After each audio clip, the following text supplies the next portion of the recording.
Introduce you first for those who will be watching. So for those who don't know, Tony Hillery is the founder and executive director of Harlem Grown, which is an independent nonprofit organization whose mission is to inspire youth to lead healthy and ambitious lives through mentorship and hands-on education in urban farming, sustainability, and nutrition.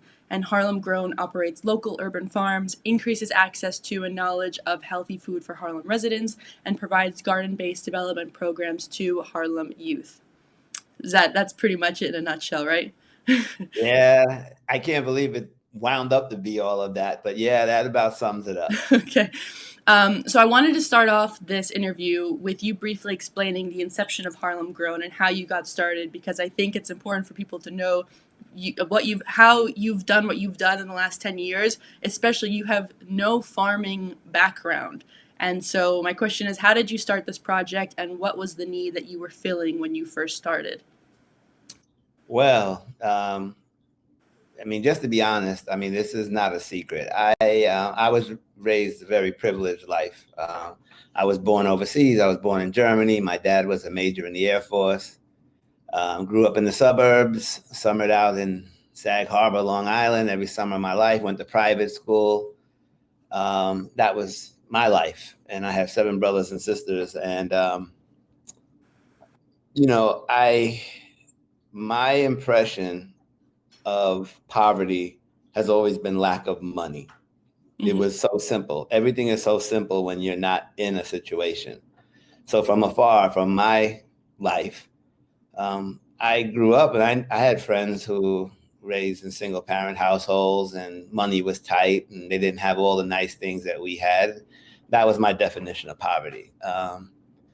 But also being honest, I told you about my upbringing. I was the first one in my family to drop out of high school and not go to college. And I made some horrible decisions in my life.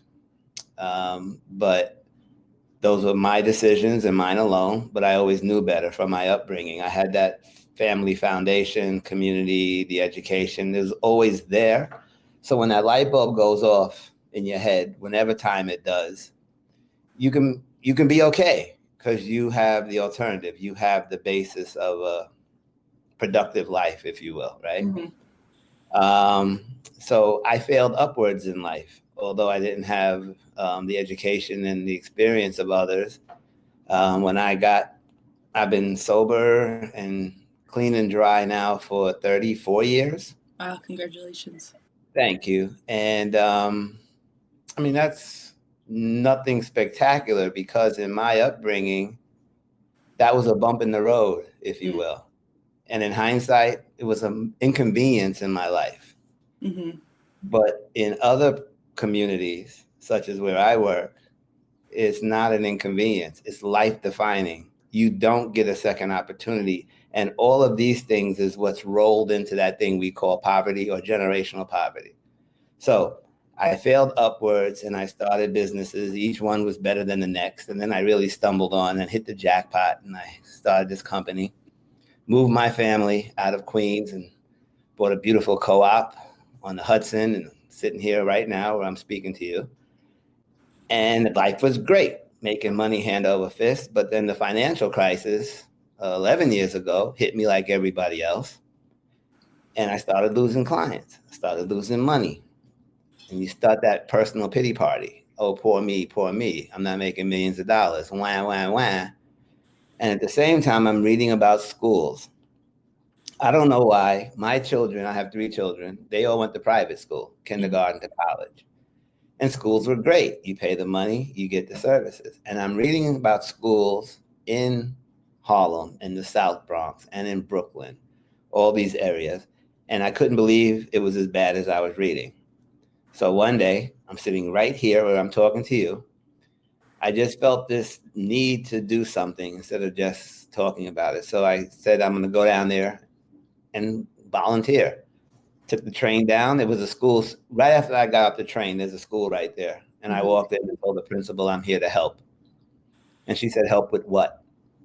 I said, without even thinking it through, the first thing that popped into my head, I'm here to teach parents the education to break the cycle of poverty. Now, remember, This is the recovering addict alcoholic, the high school dropout. Yet I am parachuting into a community that I'm not from, nor do I live, to teach people or to show people. Think about that. And that's a lot of the time the method of delivery that nonprofits provide. They have a very valid, noble mission, all the passion and everything behind it. But I think that's where we lose that sensibility.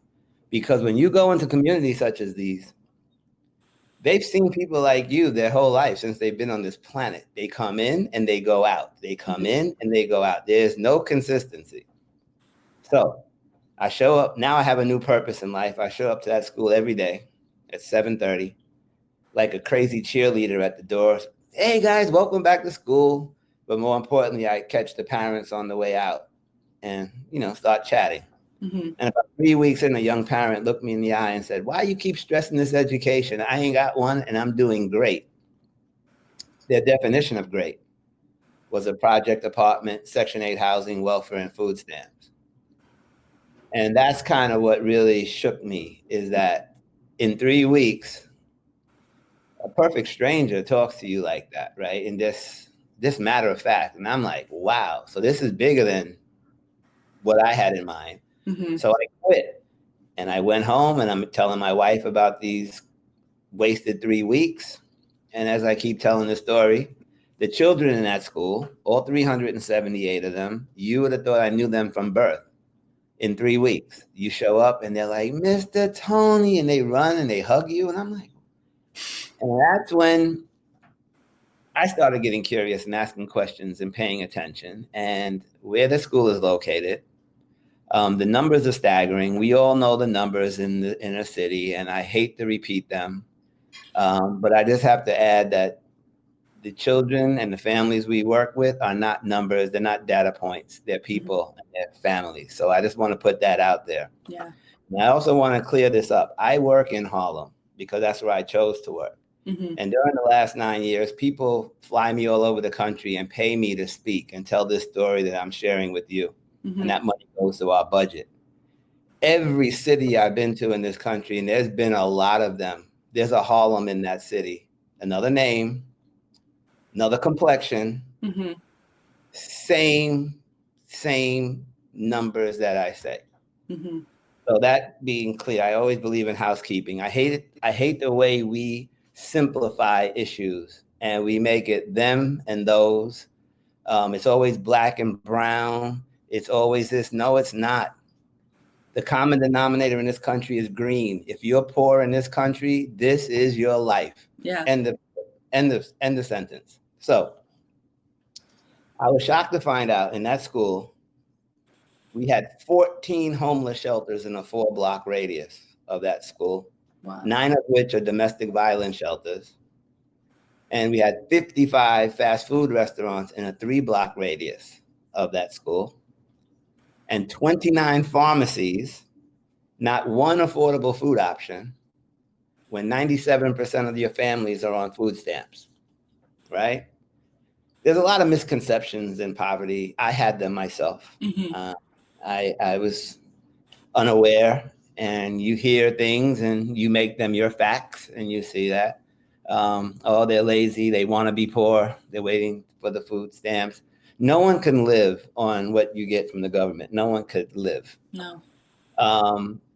In our families, 98% of our families that we serve, the parents have full-time jobs. Even the homeless families, they have full-time jobs, at least one, mostly 2 full-time jobs. So that idea of the welfare mom, curlers in their hair, sitting there smoking cigarettes, waiting for the mailman, I don't know when that was, but that's not who we work with. So anyway, you go into these schools and they're a lot different than I remember and what my children went to. So I was a little surprised that there weren't many extracurricular or services in the school. There was no art in the school, no gym in the school. It's all budget related. A lot of the schools we work with, there's no music in the school. These kids are going to school for not only their academics, they're going for their breakfast, lunch, and supper in school as well. And that kind of really resonated with me, is that I never missed a meal in my life. And most people I grew up with haven't. Mm-hmm. But there's a lot of people who do every day. And these are my little babies, right? So that's kind of how it started. And I show up every day, and the kids all love Mr. Tony. They want to make Mr. Tony happy. They want to do like I do. So I remember it was just an innocent thing of starting a recycling program in the lunchroom. Mm-hmm. And the kids in the beginning, oh, that's disgusting. I'm not digging in the garbage. And that was the first day. By the third day, I had 22 kids on my green team. Then every kid on breakfast and lunch wanted to join the green team to help me separate the trash. Mm-hmm. So we went from 2 bins to 6 and separated everything separately, right? And while doing that, incidents in the lunchroom declined about 80%. All of the rambunctious playing. Sometimes people use the word fights. They're not fights. These are kids. They're 5 to 11 years old. It's an elementary school. When you use words like fights, you put out there like there's a preconceived intensity for violence, right? These kids they're not violent. They're scared, they're angry, they're hungry. I mean, they're confused, and there's no outlet, right? So this is what I found. So, and at the same time, if I eat a salad, they eat a salad. I read a book, they read a book. I mean, it was so simple, right? So then they saw you as a mentor. Yeah, and that's kind of how it started. And then right across the street from the same school was an abandoned community garden. Mm-hmm. It was a junkyard, and over my shoulder here, you see, well, this shoulder, you see our book. It's a children's book on the story of this. It's a true story of how it started, and we cleaned it out. The little girl looked at me and said, "Why don't we plant something?" I said, "Okay." We planted it. And that's basically how it started. But that's the gardening part. And I always say that my tagline is that we plant fruits and vegetables. It's pretty obvious just looking at the logo, hearing the name. That's what we plant.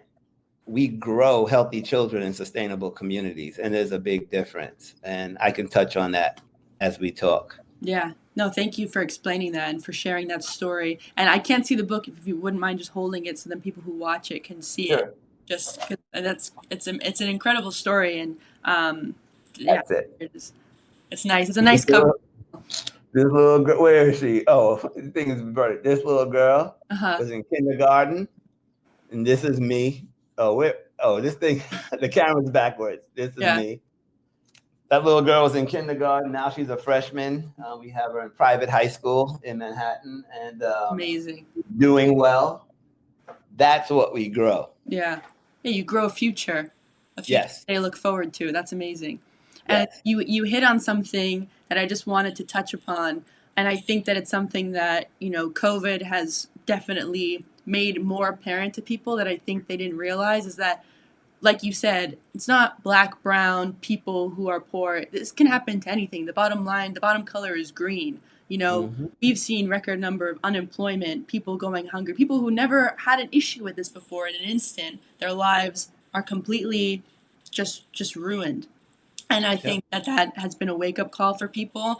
And I think that it, there's a rhetoric right now in the U.S. about people who are below the poverty line. Oh, just eat healthy, just go to work, just find a job.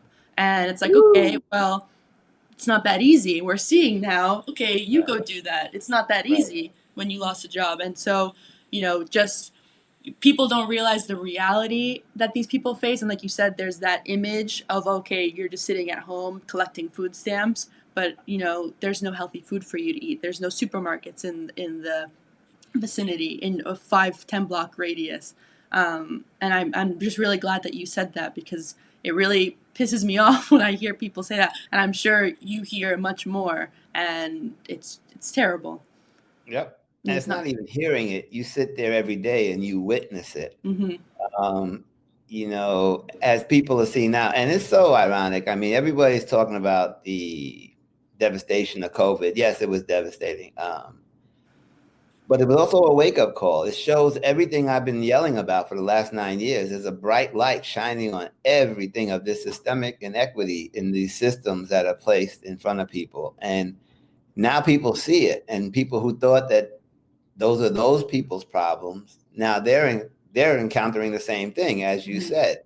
It's a mirage, right? Everyone flashes how well the stock market is doing and all of this. Okay, that's great for somebody, but I have kids who need to eat, right? I mean, it's crazy. It's really difficult. Yeah. How great is the world if the majority of the people are still at the bottom of the pile?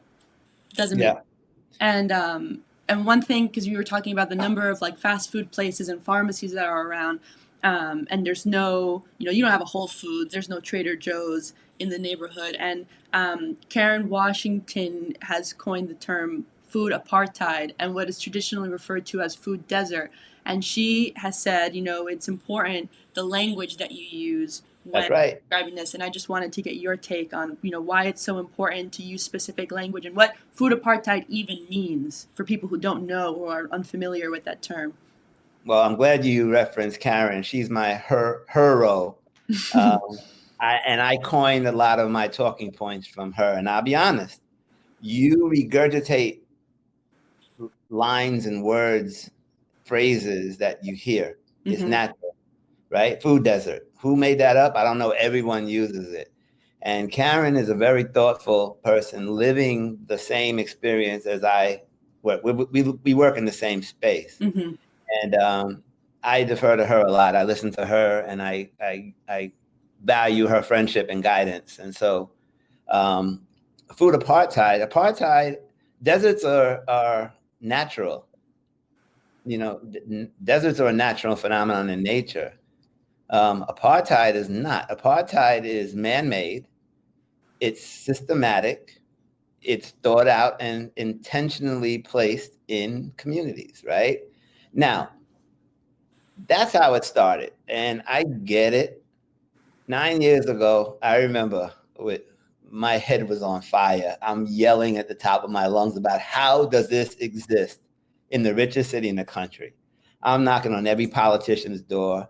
I'm getting into shouting matches with managers of these supermarkets because the supermarkets in these communities, they are supermarkets, but they're just large bodegas. It's all processed food.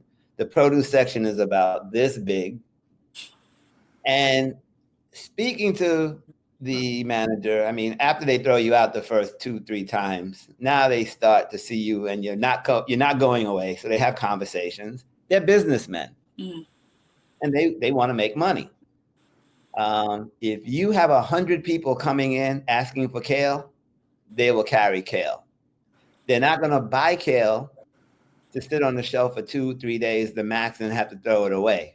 That's bad business. So it's a supply and demand issue as well. And that's one of the things that we are we're happy that we get that as a byproduct of our work. So you're kind of building demand from the bottom up, but and there is a Whole Foods in Harlem, and there will be a Whole Foods in South Bronx. Those are all signs of gentrification. They're there catering to a whole different population, but they are there if our families want it. But now here comes the survival. This is mere economics. And remember, I didn't go to college, right? So I can tell you economics. You get $300 a month for food and food stamps for a family of 4, right? You have your whole month of food shopping on this card. So let's be real. Do you want to go to Whole Foods and get 2 shopping bags for that $300? Or are you going to go to the local bodega and get about 12 bags of crap for the same $300? Yeah, you're going to the latter. Whole Foods, I don't know if you've heard this, it's usually referred to as whole paycheck. Yes. And it's 10 blocks away. Yeah. Right?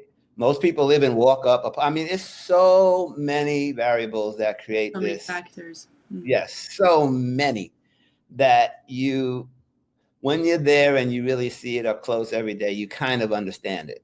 right? So that's part of it. But yeah, so that whole landscape, and like I said before, it's in every community every poor community I've been to. West Virginia, you see they don't have mass transit. Poor people don't have cars, so they use buses. You go to their main strip and you see miles of fast food restaurants, and every intersection there's drive-through pharmacies. And you see people walking up to the drive-through window to get that medicine, right? Most of the underlying conditions killing people during COVID are diet related, right? High Yes. blood pressure, diabetes, heart disease. All of these things can be corrected with a healthy, nutritious diet, right? So that's how it all kind of ties together, and that's why you see the glut of bad food and pharmacies side by side in communities like this.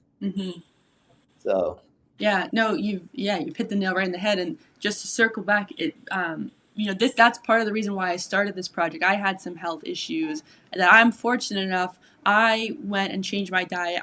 I could afford to go and do all these things and heal myself. I have diabetics in my family that have been changing their diets and having results, and and doing my own research and having that own wake up call. Wow, not everybody can do this. And it seems so simple, but like when you dive deeper, and as you have as well, it there's so many levels to it, and it's so just like indoctrinated into our society. Just keep people have no other options, and that definitely needs to change. And obviously there's so many things to do for it, but I mean, and going back as well, the key part of it, I think, is education. And I wanted to highlight, what you're doing with Harlem Grown. You're not just giving people free food, free healthy food. You're actually teaching them too. Yep. And so if you could just talk about like some of the programs that Harlem Grown does, that's educating people of the community as well. Well, thank you for that. And you're not the only one who changed their life, because I learned from these kids. When I started Harlem Grown, I was 52 pounds heavier than I am right now. And I was on blood pressure medicine and Lipitor for cholesterol. I mean, I went vegan 7 years ago. I dropped 52 pounds, and all I take is a multivitamin now. So you are what you eat. I don't like using the word teaching people because we're not educators, we're not teachers. We are community activists, I'd like to say. Me and my entire staff. Some of them have education backgrounds, but what we do is basically I presented to you in my story, how I started in that one lunchroom. Now we hire from the community where we work. Young people about 10 years older than the kids we serve, who came through the same school, they live in the same community, who otherwise wouldn't find gainful employment for one reason or another. Normally, it's the same reason why I wouldn't have if I had to look for a job, right? You didn't finish high school, or you had a brush with the law or something. You're an outcast at 18, 19 years old. Those guys intern on our farms, and we use that as like an audition. And when they say, everyone says they want something else, right? But when they show you they want something else, we pay fair wages and healthcare at Harlem Grown. And everybody starts at the farm, but everyone has an upward trajectory. So we promote from within. So that is very vital in our approach, because now you have the community buy-in. And then what we do, those guys, when we do hire them, they have to go back to school and get their GED. They have to open bank accounts. We give them financial literacy. Everyone gets a Harlem Grown email account, and we give them IT support, email, Google Share, calendar. Everything's electronic.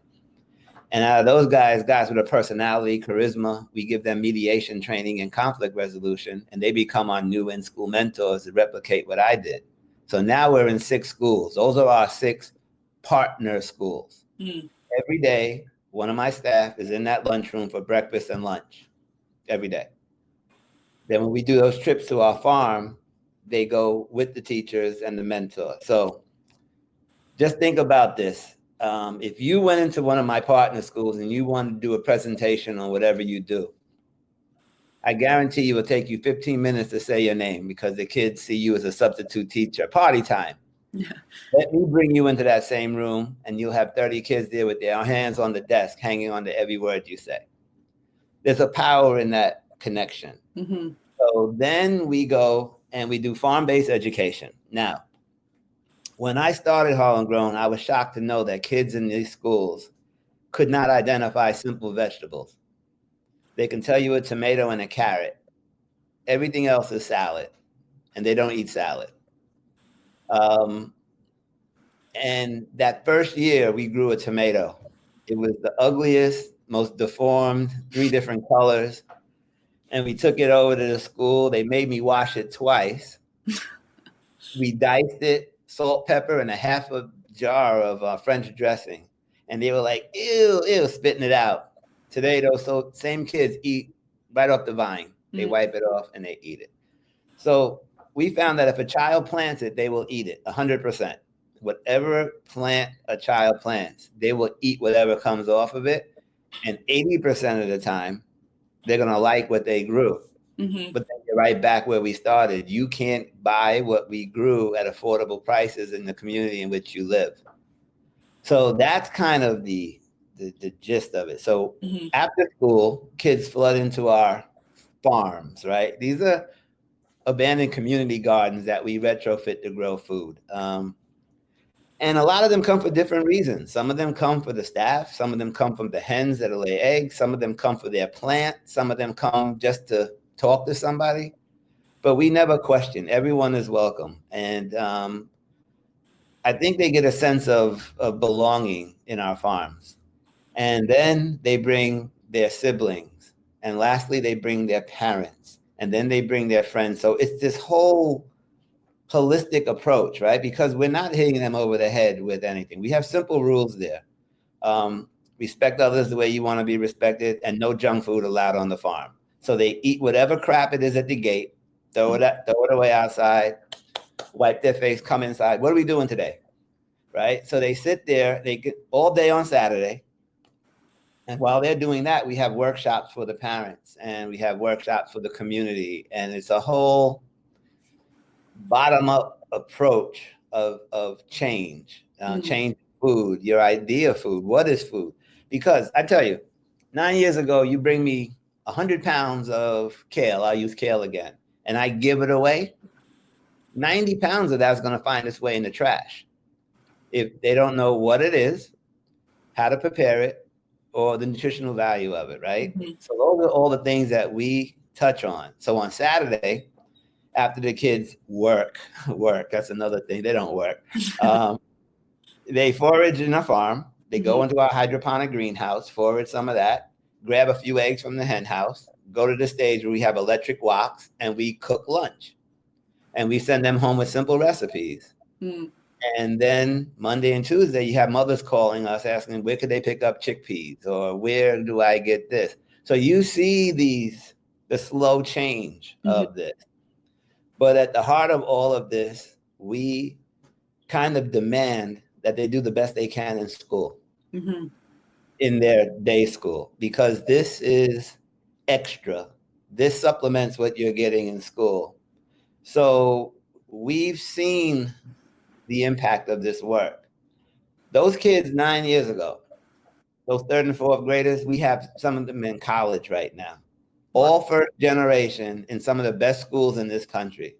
Because kids that come from these communities such as this, they're not intellectually inferior or genetically defective. They're just born in the wrong zip code. They're brilliant. They're creative. They're curious. Obviously, if they're getting into these universities, and this is not I mean, they're competing against some of the brightest in the country. Or in some of the cases, like in NYU, 88,000 applications last year for 1,200, or what was it? Almost 2,000 seats. I'm glad I don't apply to college anymore. I know. One of my kids is in NYU. Yeah. Right? And it's not a surprise to us because we've seen her since 3rd grade. Right? But what happens to these kids without this support system? That's what keeps me up at night. Yeah. Yeah, because the opportunity, they have potential. They're just not given the opportunity to actually exercise that potential. And it all just comes down to having the chance to do something. And a lot of one day you got to hear my talk when I go into these auditoriums or these boardrooms and I'm speaking to all these people. I mean, it's as simple as that. The only thing that separates kids from these communities is access and opportunity. I'm case in point, right? Failing upward is normal in this country, right? If you come from the right community, the right school, the right, right, you could be president of the United States if you're in the right thing, right? And that's the only criteria you have, is that you know somebody. These kids know nobody. Yeah. Just look at the whole system that my kids are fighting through, right? Our kids look for jobs in the summer. To be successful in that world I just described, you don't need to be getting jobs. You need to be having internships at these Fortune 500 companies where you can make these connections, right? Our kids can't intern. They need to get paid. Exactly. Yeah, these unpaid internships, they're paid in experience, but okay, that's help you. Right. Right. So that's part of this divide that we fight here. But we're on to something here. We got something for that too. Yeah. Oh yeah, because you do mentorship programs where you bring people from these Fortune 500 companies, right? Yeah, well, our funding is very unique here. We're a 501c3, but we don't operate like a charity. We've seen that before. You turn on the TV, these horrible images, right? Yeah. Smiling, toothless little kids, come on, man. We've been doing that. Before I just say this, when I started Harlem Grown, what really shook me to my core, I found out there were 62,000 homeless children in New York City. Those two words don't belong together. No. Homeless children. People hear it when I do my talk and you see them politely nodding, right? They don't belong together, right? But now, 9 years later, there's 114,000 homeless children in New York City. Going in the Think about all the hundreds of billions of dollars that have been spent on poverty. And we're just touching it because what we do, we parachute into community, we give things away, we teach, and we show, right? And then we leave. Exactly, yeah. It doesn't work. No, it doesn't. And I wanted to actually ask you about that. You sort of answered it, but because on the plus side, we're seeing a growth in sustainability, health. We're seeing that balloon, right? Which is, okay, that's positive. More people are getting on this bandwagon. But conversely, we're seeing that phenomenon that you just described where people are like, oh, I have this great idea. Let me go help this community. But first of all, you might, even if you have the best intentions, you might not understand the community, the people of the community that you're trying to help. And then you kind of give these Band-Aid solutions and you kind of patch it up nicely and then you leave. But then everything just crumbles once you go because no one's there overseeing it. That is correct. And that's part of our COVID revelations, I guess you would call it. We've all had those. I mean, after the murder of George Floyd, that shook us to our core. And as a team, we sat around and we all decided that we need to go deeper in what we do. So we are incorporating justice into our already pretty robust programming. So through food justice, we're bringing in racial and social justice, advocacy, and civics into our work. And advocacy is a key word here because I gave you the anecdotal kind of thing, these kids going to college through my program. It was an accident. We're designed for elementary school, but these kids found a home here and they keep coming. So we always find things for them to do. We rely on corporate partners, right? All these corporations want to give you money, right? Think about this. We check a lot of boxes. So someone gives me a check. Their corporate responsibility department is saying, oh, Harlem Grown, that's youth and homelessness and hunger and education, sustainability. We check all those boxes. They give me a check. What do the kids get?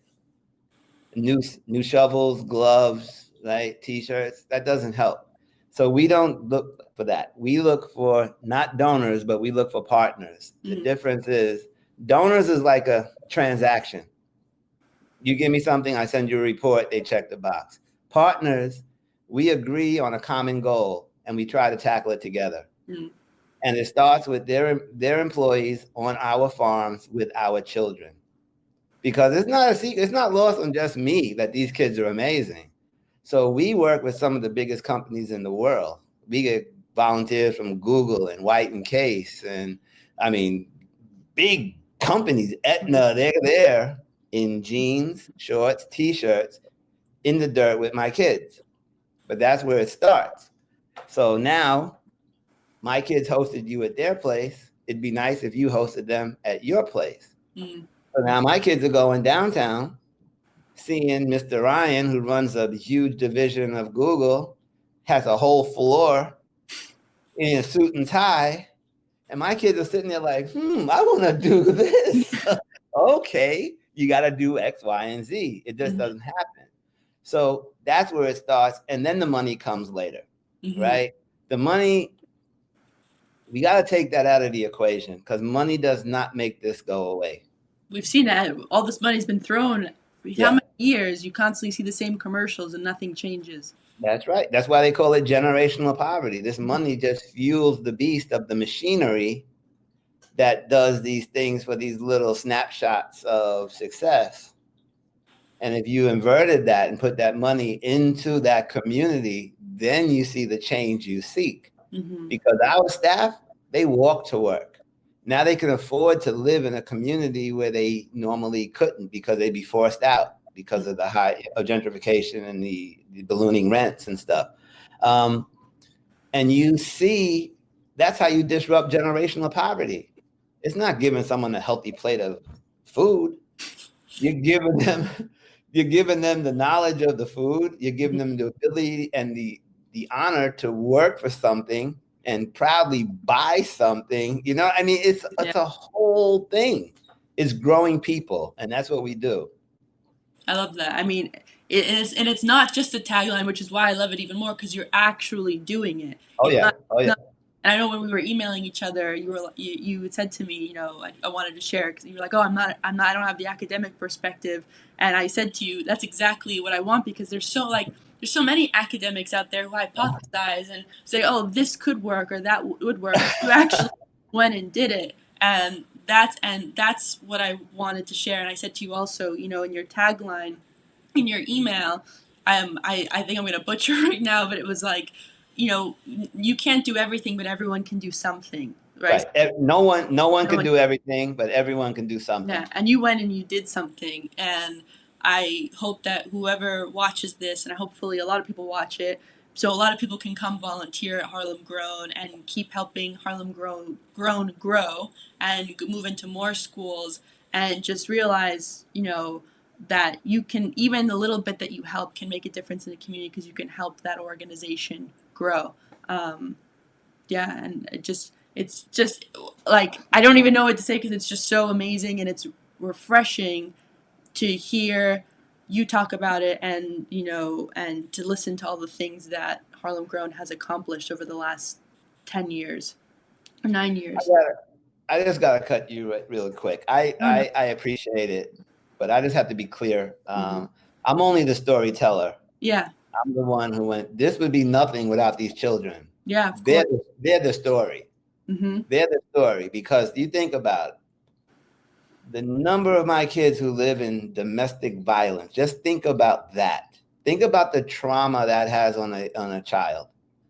Witnessing it, or God forbid, being the victim of it themselves. Watching the abuser, a lot of time it's the dad or the boyfriend, someone who you trust, be taken away in handcuffs, and at the same time, simultaneously being removed from home and put into a secret location, which we call homeless shelters, right?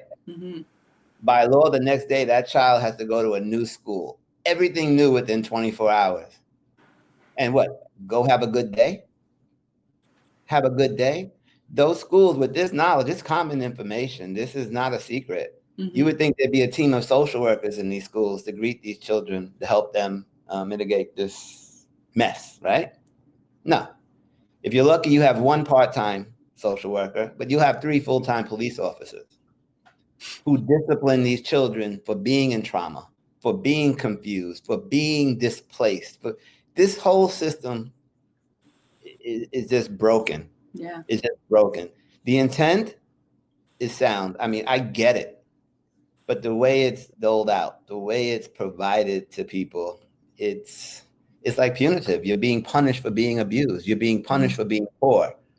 And you think about that and look at all the ramifications of that. That's where all the distrust and everything in every institution of our country is seated in. It's just at every turn, you put your hand out, your hand is slapped, right? It's just one after another, after another.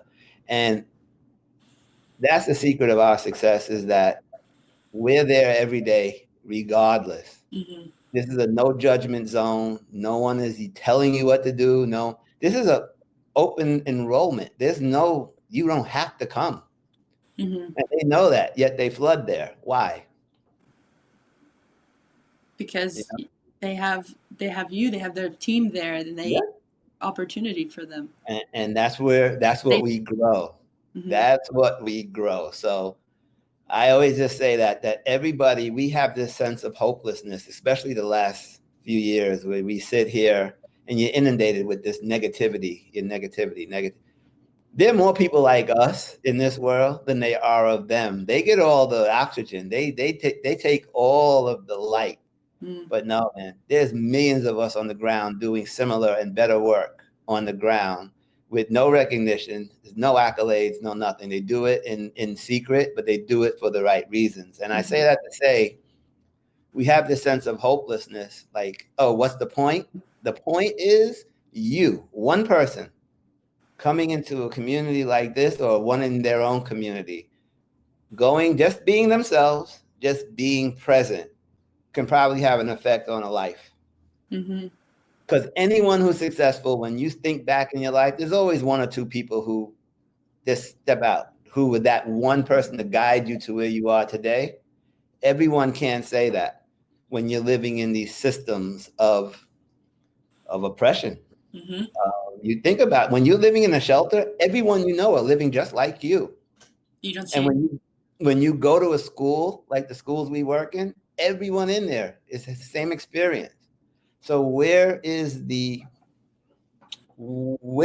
person? Where is it? It could be you, or it could be someone you're listening to here. Because listen, I never planted anything before Harlem Grown. And that's what I tell people. People say, well, I never planted anything. Me either. But it's not about that. It's about you. You're a different person, different experiences, different ethnicity, different religion, just different. And you're going to connect with someone there. And then that's going to start that whole thing. I can't tell you how many hundreds of people who've come through Harlem Grown who are still involved one way or another. The paid fellowships that we get our kids are usually through organizations who met them on these farms. And they get paid fellowships for the summer, during school breaks, because they get it. They understand it. And that's how we create the change. Yeah, and to highlight what you said, these are some really strong kids who are facing some really difficult obstacles. And, just from what you've described here, obviously there's a lot, like you said, there's a lot of people and a lot of things going on, but these are some really smart, strong, skilled, compassionate children who just need the opportunity. And I want to thank you, because you said you're just a storyteller. I want to thank you for sharing their story as well, because we also need people like you to share the story and to be a voice as well. But thank you for highlighting the strength of the kids and of these children, because that's important. I think that falls through the cracks. That definitely falls through the cracks. More so than not, and that's what keeps us up at night. These kids are just amazing. I tell you, I couldn't survive it. I don't know how do you go through that trauma and still come into our farm full of light, curiosity, energy, happy, smiling. I'd be walking in all, oh, poor me, oh, this is horrible. No, that's the beauty of youth. They don't know. But we have to give them an alternative to that. You can't let that just beat them down every day, because then you see the light dim. That same bright light that we see every day, you see it start to dim before they're even a teenager, because it's just every day. And they do fall through the cracks too often. Well, I want to thank you again for sharing all this. And before we end our conversation, I wanted to ask you how people can get involved. I know right now it's a bit complicated with COVID and social distancing, but I wanted you to explain what people can do to help now during COVID and once everything is hopefully back to normal, what that looks like helping out at Harlem Grown. Well, I gotta be honest, and I don't want to sound like a shill, but money is very important, right? The corporate money is one thing, but the individual giving, we're like the Bernie Sanders of nonprofits. We get a lot of small donations that create this. All the money, 80% of the money, 80% of the dollar goes to our programming. We're very lean. We don't have big salaries, big offices, all that stuff. So the money goes directly to it. And social media, that's the only thing social media is good for. One person tagging 10 people, highlighting our work, because it's the power of us is what's changing this. And once COVID breaks, oh God, we invite everybody. I mean, pre-COVID, we'd have 6,500 volunteers a season on our farms. And we can do more. We all could do more. But it all starts with you doing something, right? No one can do everything, but everyone can do something. And that's what this is. So however small of a attempt it is, it can change someone's life. And I'm an indication of that. Just taking a little time, going in there, kicking around, and it turned into this. You couldn't have told me this 9 years ago. There's no way. Not me in the dirt. No way. But here we are 9 years later, and we're changing lives, and I love it. I couldn't be happier.